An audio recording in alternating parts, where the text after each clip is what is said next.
Hello, Trinity folks. Pastor Grenz here with this week's Theology in Three.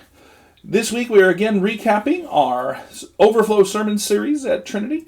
This last weekend we talked about fellowship. Fellowship, we generally think, is about food or about fundraising. It's about some kind of connection that we have and community that is there in the church, mostly because we choose it.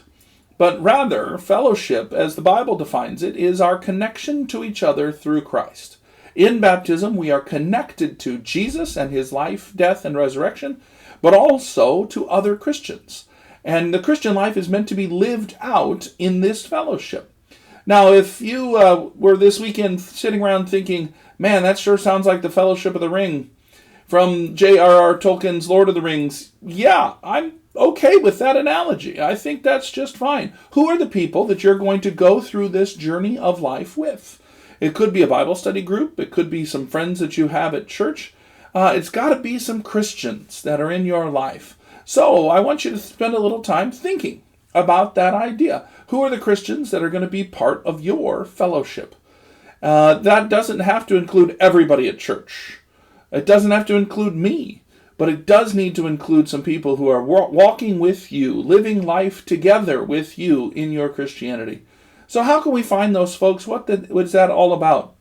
Well, it is different for everyone. It is different for everyone. We don't always know who's going to be in our fellowship. I'll also point out, just as in the book, the fellowship shrinks, sometimes our fellowship shrinks.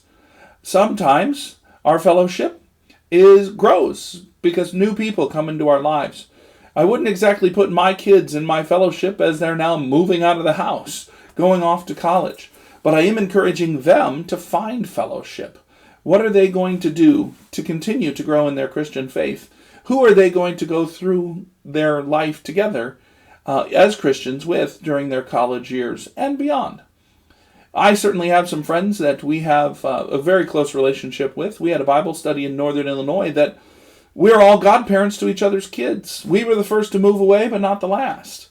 It's probably a good idea for us to get back together because of our connection, but it's not necessarily my fellowship now. My fellowship tends to be pastors that I'm around. Those sorts of things are important, and we need to keep that in mind. So, who's in your fellowship? Who is going to go through life together with you in this Christian journey?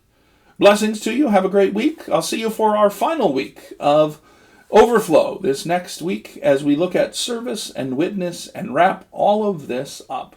Blessings.